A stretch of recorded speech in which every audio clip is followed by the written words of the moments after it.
እዚ ቆልዓ ወዲ ሃብታም ኣብ ልዕሊ ምዃኑ ኣዝዩ ምልኩዕን በሊሕን እዩ።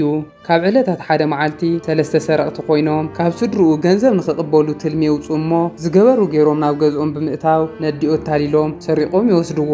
ብድሕሪኡ እዞም ለያቡ ስድርኡ ወድኹም ተደሊኹም $3 ሚልዮን ስደድልና ይብልዎም። እዚ በሊሕ ቆልዓ ግን ልዕሊ ዝሓሰብዎ ኮይኑ ጸኒሕዎም። ካብዞም ሰባት ንኸምልጥ ከርተት እንዳበለ ካብ ብዙሕ ሓደጋታት ብኸመይ ከም ዘምልጥ ተርእየና ኣብ 1994 ተሰሪሓ ናይ መብዛሕትና ናይ ቁልዕነት እዋን ዘመቀረት ቤቢስ ዴይ ኣውት ዘርእስታ ኣዝያ ጥዕምቲ ፊልም ሒዘልኩም መጽ ኣለኹ። እዛ ፊልም ናብ ብዙሓት ንኽትበጽሕ ላይክ እንዳበልና ንጀምራ። ፊልምና ክትጅምር ከላ ቢንክ ዝተባሃለ ንእሽተይ ቆልዓ ንላለ።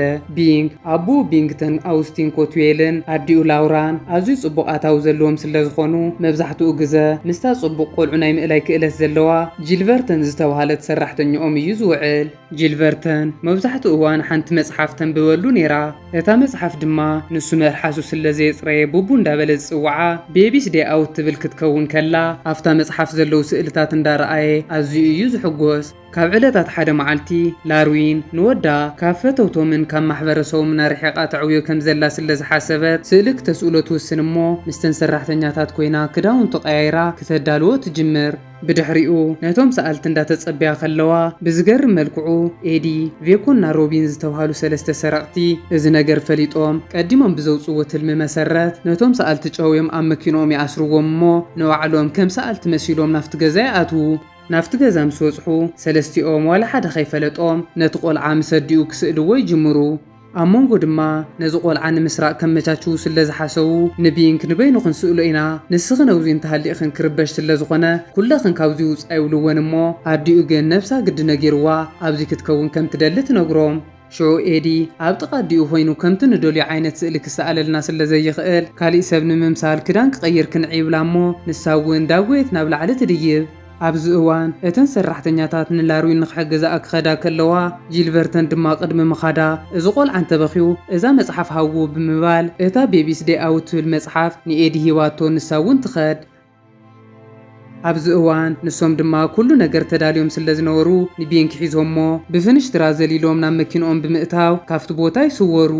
ብድሕሪኡ ካብቲ ከባቢ ርሒቖም ንእሽተይ ምስ ከዱ ካሊእ መኪና ዳልዮም ስለ ዝነበሩ ናብ ኣይኸዱ እሞ እቲ ሰኣልቲ ንምምሳል ዝተጠቐሙሉ ኩሉ መመላኽዒ ደርብዮም ብሓድሽ ኣከዳድና ናብ ገዝኦም ክኸዱ ይጅምሩ። በቲ ሓደ ድማ ላርዊን ናብ ወዳ ክትምለስ ከላ ወዳ ከምዘየለ ትርኢ። ብተወሳኺ ድማ ንወዳ ብሂወት ትደልዮ እንተኾይና ክሳብ ፍርቂ ለይቲ $5 ሚልዮን ንኽተምፅአሎም ዝሕብር ደብዳቤ ትርኢ። ሽዑ ላርዊን እንዳተሻቐለት ከላ ብዓርቤታ ይመጽእ እሞ ናብ ፖሊስ ሪፖርት ስለ ዝገበረ ነዚ ገበን ንኽምርምሩ ፖላዊስ ናፍቲ ገዛ ይመጹ።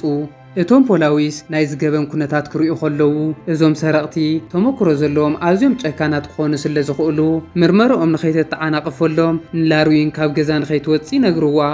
ናይ ፊልምና ትርኢት ናፍቶም ሰረቕቲ ክትመልሰና ከላ ድማ እቶም ለያቡ ኣብ ሓደ ነዊሕ ፎቕ ኣብ ላዕሊ ክፍሊ ሒዞም ተሓቢኦም ንሪኦም። ብድሕሪኡ ቢንክ ኣከዳድንኡ ወዲ ሃፍታም ስለ ዝመስል ካልእ ሓድሽ ክዳን ኣምፂኦም ይኸድንዎ እሞ ኖርቢ ንኸድቅሱ ሓሲቡ ናብ ዓራቱ ብምውሳድ እታ ቤቢስ ዴይ ኣውት ዘርእስታ መጽሓፍ ከንብበሉ ይጅምር። ብዝገርም መልክዑ ቢንክ ናይዛ መጽሓፍ ዛንታታት ክሰምዕ ከሎ ኣዝዩ ሕጉስ ኮይኑ ክሰምዕ ከሎ ብተቃራኒኡ ግን ኖርቢ ድቃስ በርትዒዎ ሓዲጉ ወይ ድቅስ። ቢንክ ከዓ ባዕሉ ነታ መጽሓፍ እንዳገንጸለ ስእልታት ክርኢ ይጅምር እሞ ኣብዚ እዋን ኣብ ደገ ሓንቲ ርግቢት ስለ ዝረኣየ ናብ ደገ ክጥምት ይጅምር እሞ ብዝገርም መልክዑ ነታ ብስእሊ ዘላ ትመስል ርግቢት ኣብ ደገ ይርኢ። ሽዑቢን ናይ ሓደጋ እዋን መውፅእ ፍንሽትራ ተጠቒሙ ናብ ናሕሲ ብምውፃእ ደድሕሪ ታዒፍ ክኸይድ ይጅምር እሞ ኣጋጣሚ ዝተቐደደ ቤትሮ ረኺቡ ናብኡ ክርኢ ከሎ ብላዕሊ ኮይኑ ናፍቶም ሰረቕቱ ይልዝየሎም። እኒ ቪኮ ድማ ቅንዕ ክብሉ ከለዉ እቲ ደቂሱ መሲልዎም ዝነበረ ቢንክ ኣብ ላዕሊ ይርእይዎ እሞ ካብዚ ፖላሶ ንኸይጸድፍ ዳጎዩ ናብኡ ይኸዱ። እንተኾነ ግን ቢንክ ደድሕሪ እታ ርግቢት ብሓንቲ ዕንፀይቲ ገይሩ ኣምሊጡሎም ይኸይድ። በቲ ሓደ ድማ ኤዲ ናፍቲ ቦታ በፂሑ ናብ ቢንክ ኸይድ ክብል ቢንክ ግን ቀዲሙ ናፍቲ ቦታ በፂሑ ነታ ጣውላ ጫፋ ይርግጻ እሞ ንኤዲ በታ ጣውላ ገይሩ መንጋጉኡ ሃሪሙ የዝርሮ።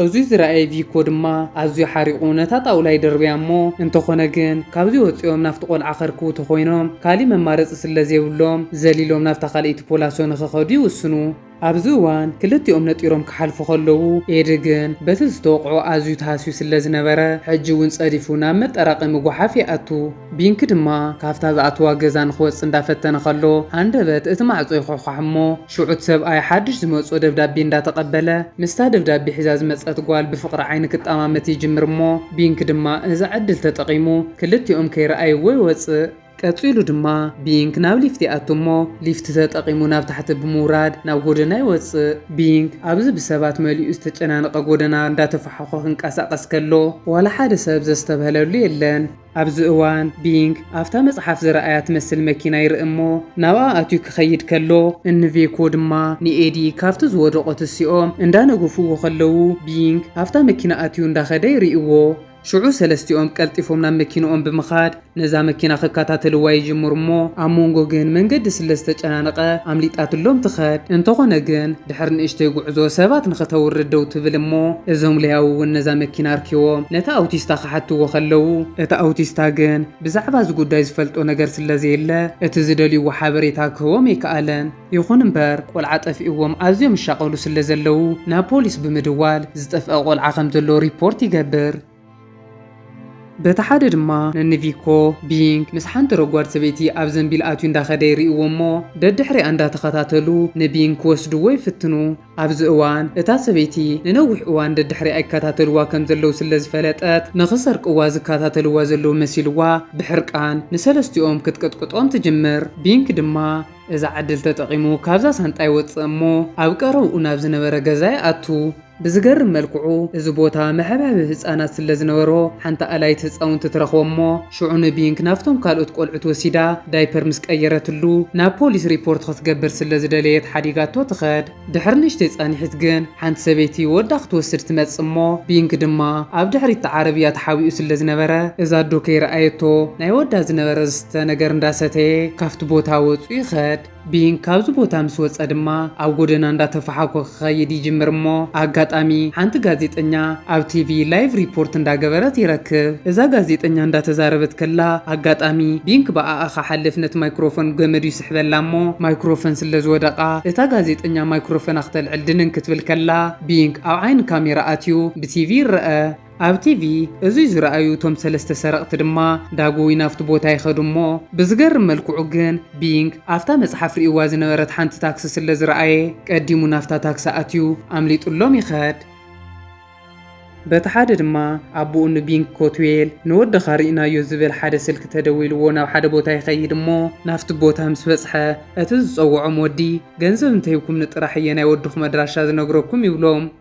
نسوم دما كاولادهم زبلص ولا حدا نجر سلازيبلوم اتزحاتتهم كله ገንዘብ ይወሞ ናፍት ትወድ زحبرلهم بوتا مسكدو دمص قلع بمسمعهم ازيوم يحغسو ናፍት ቆልዓ ቀሪዎም ክሪእዎ ከለው ግን ብዝሕዝን መልክዑ እቲ ቆልዓ ቢን ከይኮነስ ካሊእ ቆልዓ ከም ዝኾነን እቲ ወዲ ከም ዘታለሎምን ይፈልጡ ናይ ፊልምና ትርኢት ናብ ቢንክ ትመልሰና ከላ ድማ እታ ንቢንክ ሒዛቶ ዝኸደት ታክሲ ኣብ ሓደ ቦታ ምስ በፅሐት ደው ትብል እሞ ኣሳፊራቶም ዝነበረት ሰባት ክተውርድ ከላ ቢንክ እውን ዋላ ሓደ ሰብ ከይረኣዮ ካፍታ መኪና ወሪዱ ኣብቲ ከባቢ እንስሳ ዘገዳም ዝነብሩሉ ቦታ ስለ ዝረኣየ ብትሕቲ ታክሲ ሓሊፉ ኣስፋልት ብምሽጋር ናፍቶም እንስሳ ይኸድ እቶም ሰለስተ ለያው ድማ ነታ ንቢንክ ሒዛቶ ዝኸደት ታክሲ እንዳተኸታተሉ ጸኒሖም ኣብ መወዳእታ ይርክብዋ እሞ ቢንክ ካፍታ ታክሲ ወሪዱ ናፍቶም እንስሳ እንዳኸደ ይርእይዎ ብድሕሪ እቶም ሰረቕቲ ንቢንክ ንመሓዝ ጽርግያ ክሳገሩ ክብሉ ብዝገርም መልክዑ ብዙሓት መኻይን ስለ ዝመጻ መሕለፊ ስኢኖም ደው ይብሉ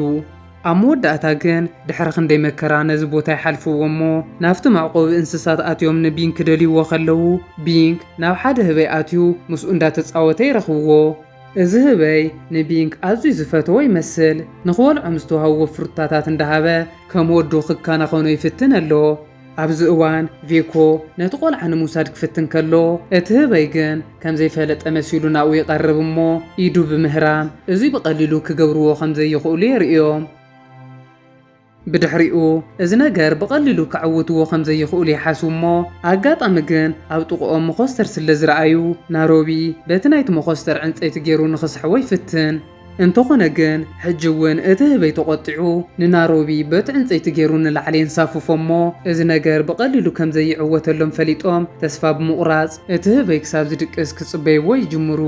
ኣብ መወዳእታ ድማ ከምቲ ንሶም ዝሓሰብዎ እቲ ህበይ ይድቅስ እሞ እንተኾነ ግን ቢንክ እውን ምስኡ ስለ ዝደቀሰ ሕጂ ተረኛ ኤዲ ኢኻ ኤዲ ጎቲትካ ምጻዮ ይብልዎ። ኤዲ እውን ቀስ ኣቢሉ ኢዱ ሰዲዱ ነቲ ቆልዓ ይሕዞሞ። ብዘሕዝን መልክዑ ግን እቲ ህበይ ስለ ዝረኣዮ ኢዱ ሒዙ ኣብ ቅድሚኦም ናብ ዝነበረ ሓፂን የጋጭዎ። በቲ ሓደ ድማ ኮትዌል ናይ ወዱ ስእሊ ኣብ ጋዜጣ ይልጥፍ እሞ ዝርከበሉ ኣድራሻ ንዝነገሮ ገንዘብ ከም ዝኸፍል ይጽሕፍ። ቢንክ ድማ ድሕሪ ንእሽተይ ጻንሒት ነቲ ህበይ ገዲፍዎ ባዕሉ ካብቲ ቦታ ወፁ ይኸድ። ካብቲ ቦታ ምስ ወፀ ዝተወሰኑ ቆልዑ እንዳተፃወቱ ይርኢ። ንሱ ግን ምስዞም ቆልዑት ክፃወት ስለ ዘይደለየ ሓሊፍዎም ይኸይድ እሞ ብዝገርም መልክዑ ግን እቶም ልያው እንዳተኸታተልዎ ስለ ዝነበሩ ብመኪኖኦም ገይሮም የርክብዎ። ኣብዚ እዋን እቶም ልያው ክሕዝዎ ክብሉ ንሱ ግን ንሶም ከኣትዋ ናብ ዘይኽእሉ ጸባብ ቱቦ ብምእታው ኣምሊጡሎም ይኸድ። ኣብ መወዳእታ ግን ቢንግ በቲ ሓደ ጫፍ ክወፅእ ከሎ ኣብኡ ጸኒሖም ሒዞሞ። ኣብዚ እዋን ግን ኣብቲ ከባቢ ዝነበሩ ክልተ ፖላዊስ ናብኦም ይመፁ እሞ ሽዑ ንኤዲ ኣዝዮም ፈሪሖም ኣብ ሓደ ወንበር ከፍ ብምባል ንቢንግ ከይፍለጥ ብጃኬት ሸፊኖሞ ይጸንሕዎም። እቶም ፖላዊስ ድማ ምስ መፁ ንምንታይ መኪናኹም ኣብ ዘይፍቀድ ቦታ ደው ኣቢልኩማ እንዳበሉ ክቐጽዕዎም ይፍትኑ እሞ ንሶም ከዓ ክራዳድእዎም ስለ ዝደለዩ ቤኮና ሮቢን ሒዞሞም ይኸዱ። ብዝገርም መልክዑ ግን ቢንግ ኣብ ታሕቲ ኮይኑ ኣብ ናይ ኤዲ ጁባ ላይተር ስለ ዝረኸበ ብላይተር ስሪኡ የቃጽሎ እሞ ኤዲ ከይፈተወ ይሰዶ። ኣብ መወዳእታ ንንቤኮ ነቶም ፖላዊስ ሰኒዮም ክመፁ ከለዉ መሓዝኦም ስሪኡ እንዳተቃጸለ ስለ ዝጸንሖም ናብ መሬት ኣውዲቖም ኣብታ ሕማቕ ቦታ ብእግሮም ብምርጋጽ ዝቃጸል ዝነበረ ሓዊ የጥፍእሉ።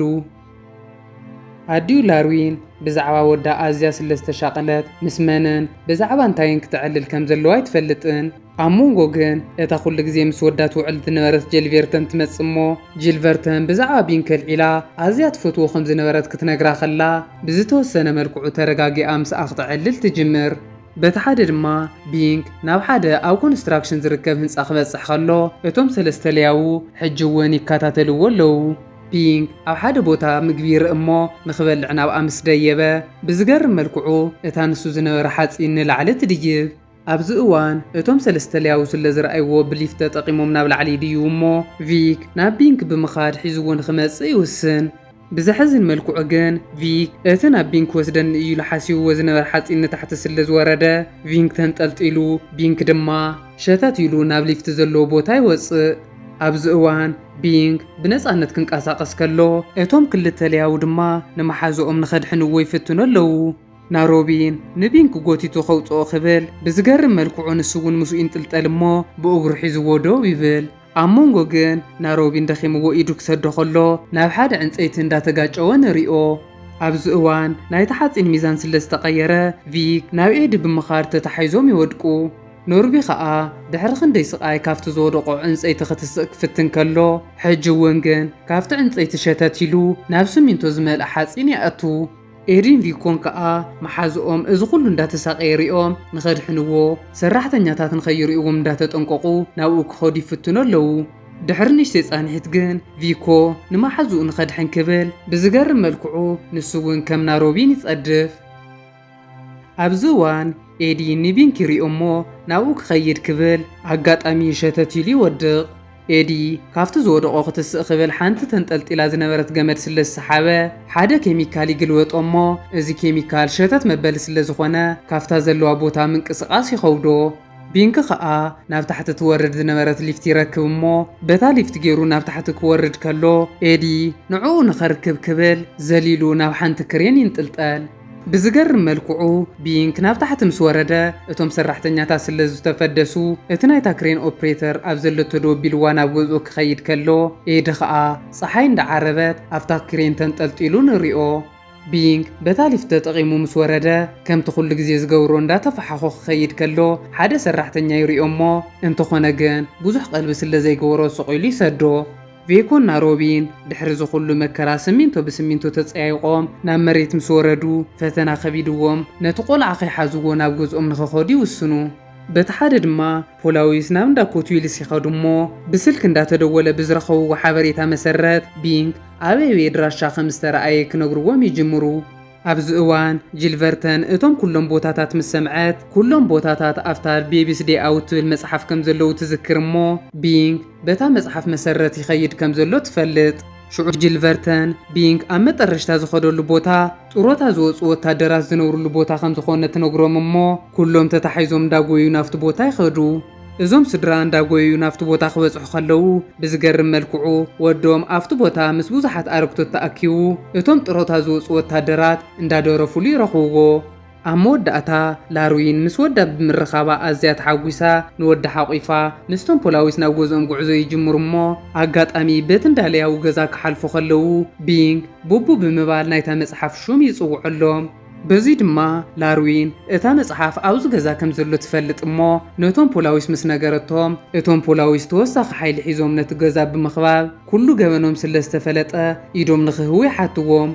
ኣብዚ እዋን እቶም ሊያው ድማ ካሊእ መማረፂ ስለ ዘይብሎም እታ መጽሓፍ ናብ መሬት ምስ ሰንደዩ ኢዶም ናብ ርእሶም ይገብሩ እሞ ኣብ ቀይዲ ይውዕሉ። እቶም ስድራ ቤት ድማ ብሰላም ወዶም ሒዞም ናብ ገዝኦም ምስ ኣተዉ ከምታ ኣብታ መጽሓፍ ናይ መጠረሽታ ክፋል ዘላ ንወዶም ናብ ዓራት ወሲዶም የድቅስዎ። ኣብ ናይ ፊልምና ናይ መጠረሽታ ትርኢት ድማ ቢንግ ስድራ ቤቱ ካብቲ ክፍሊ ወፂኦም ምስ ከዱ ናፍቲ መቐመጢ መጽሓፍ ይኸይድ እሞ ሓንቲ መጽሓፍ የልዕል። ቢንግ እታ ቀጻለይቲ ዝመረፃ መጽሓፍ ከርእየና ከሎ ቤቢስ ትሪፕ ቱ ቻይና ትብል መጽሓፍ እንዳርአየና ፊልምና ትውዳእ። ፍትዋት ተኸታተልቲ ፊልምና ናይ ሎም መዓንቲ ፊልም ከመይ ረኺብኩማ እንተፈቲኹማ ናብ ካልኦት ንኽትበጽሕ ላይክ ሼር ሳብስክራይብ ምባል ከይትርስዑ።